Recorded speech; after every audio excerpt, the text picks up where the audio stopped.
The Supreme Court on September 12, 2025 observed that the ban on firecrackers should not be limited to the national capital of Delhi, but people across the country also have the right to pollution-free air. Think about it, people in Amritsar and Lucknow breathe air that is just as bad, sometimes even worse. But the rules are different everywhere. This has people asking, why are we treating pollution like it's just a Delhi problem? Is it time to completely ban the use of crackers? CGI की तरफ से आया है। उन्होंने कहा है कि स्वच्छ हवा का हक सबको है। क्या सांस की कीमत पर खुशी मनाई जा सकती है? This time of the year, the air pollution gets terrible. Bursting firecrackers is something which results in immense amounts of pollution in the air. Every year we keep talking about this. Every year precious little gets done. To suggest whether pollution levels are actually related to the firecrackers that are burnt every year on Diwali. The Indians are losing about 9 years of their life due to air pollution. The green crackers are probably the way forward. But there is a human cost on both sides as well. Families depend on clean air to breathe, especially children and the elderly who suffer most when the pollution levels rise. At the same time, thousands of families rely on firecrackers to make a living. Their jobs are on the line. So we are left with a difficult question. When one person's breath competes with another person's bread, how do we move forward? Is there a path that protects both? Let's dive deeper into the debate. During the festive season, especially around Diwali, the debate over firecrackers re-emerges. What symbolizes joy and tradition is now also a national concern about pollution, public health, and livelihoods. So now the question is that why a complete ban on firecrackers is being proposed? Well, the answer lies in the impact that firecrackers have. Although short-lived, they have long-lasting damage that goes beyond the visible smoke and noise. When firecrackers are burnt, they release a mix of harmful gases such as carbon monoxide, nitrogen oxide, and sulfur dioxide. But the biggest concern is the release of fine particulate matter or PM 2.5, which can penetrate deep into the lungs and even enter the bloodstream. These levels can rise up to 35 times the normal during Diwali nights. In Delhi, PM 2.5 levels have touched 900 micrograms per cubic meter, while the WHO recommends a safe annual average of just 5.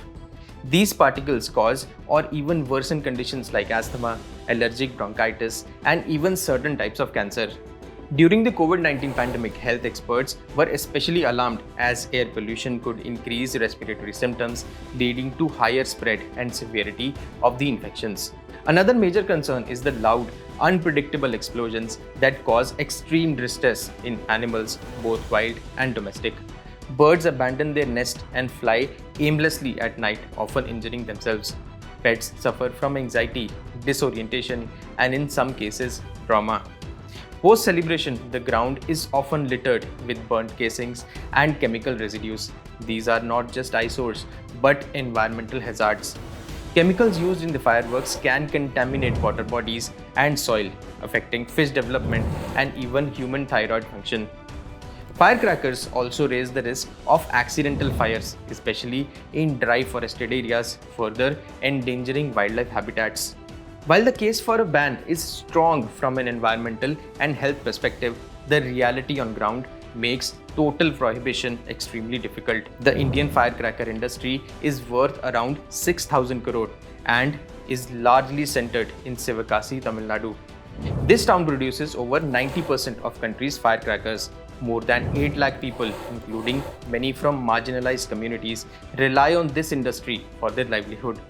For many families, this is generational work with no alternative skill set or income sources. Sudden unemployment without support could push them deeper into poverty.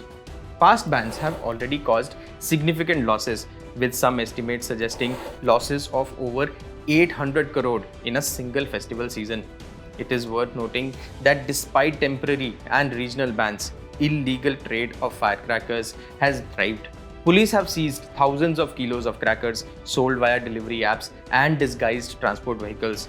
The reason behind such illegal trade is simple and straightforward. The demand for crackers has not vanished. Instead, it has shifted underground. Illegal Chinese crackers, which are more toxic and dangerous, often find their way into the market. A full ban might unintentionally hand over the market to criminal networks, making enforcement harder and increasing public risk. Experts also argue that while firecrackers contribute to pollution spikes, but they are not the only culprits. Vehicles, industrial emissions, stubble burning, and unregulated construction contribute far more over the course of a year. Experts warn that focusing only on crackers may offer symbolic relief but not solve the broader pollution problem.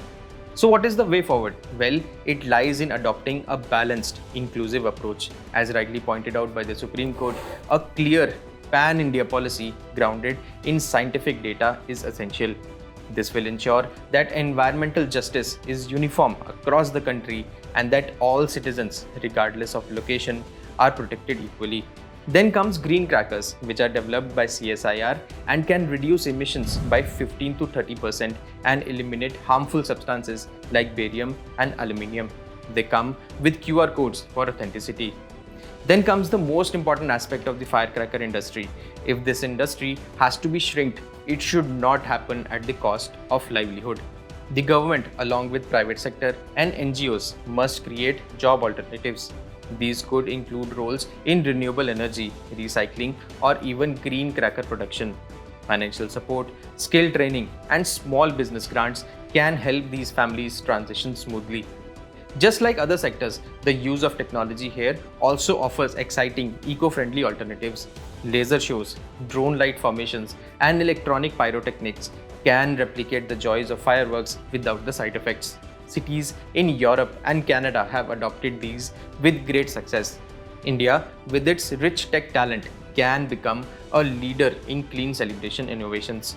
Finally, policies can only go so far. People must understand the cost of traditional fireworks, not just to the environment, but to their own health and the livelihood of others. Public campaigns, school programs, and social media can all play a part in changing mindsets and habits. The choice is ours, to light the sky with sparks or fill the air with smog. What we choose today will define the world we leave for tomorrow.